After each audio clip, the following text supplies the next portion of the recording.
Chapter 19. Mrs. White's Dream. I dreamed of seeing a temple to which many people were flocking.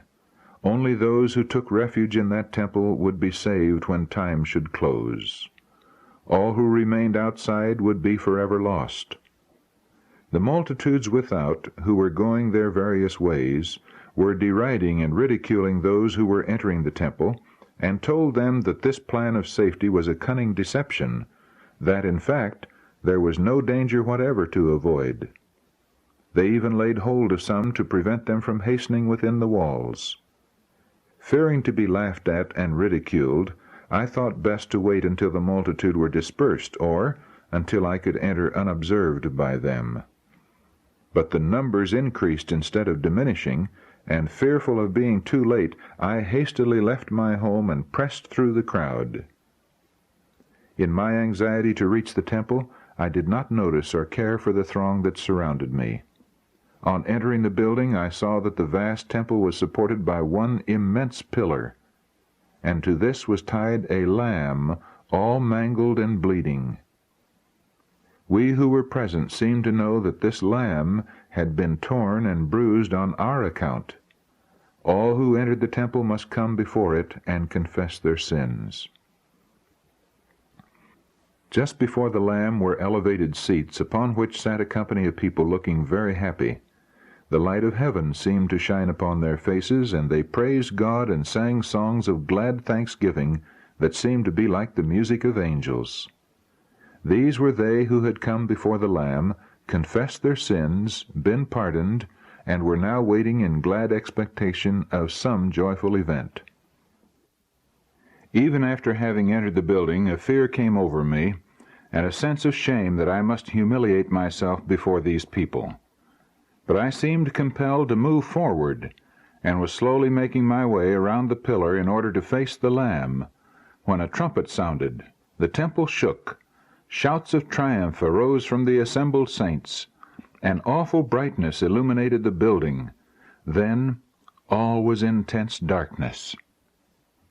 The happy people had all disappeared with the brightness, and I was left alone in the silent horror of night. I awoke in agony of mind, and could hardly convince myself that I had been dreaming. It seemed to me that my doom was fixed, that the Spirit of the Lord had left me, never to return. My despondency deepened, if that were possible. Soon after this I had another dream. I seemed to be sitting in abject despair, with my face in my hands, reflecting like this: if Jesus were upon earth, I would go to him, throw myself at his feet, and tell him all my sufferings. He would not turn away from me. He would have mercy upon me, and I should love and serve him always. Just then the door opened, and a person of beautiful form and countenance entered. He looked upon me pityingly and said, "Do you wish to see Jesus? He is here, and you can see him if you desire to do so. Take everything you possess and follow me."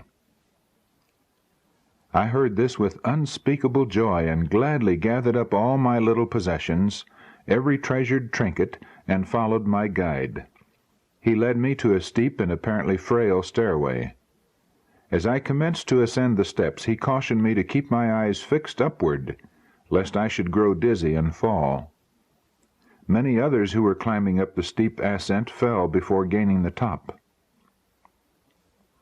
Finally we reached the last step, and stood before the door. Here my guide directed me to leave all the things that I had brought with me. I cheerfully laid them down. He then opened the door and bade me enter. In a moment I stood before Jesus. There was no mistaking that beautiful countenance. Such a radiant expression of benevolence and majesty could belong to no other. As his gaze rested upon me, I knew at once that he was acquainted with every circumstance of my life, and all my inner thoughts and feelings.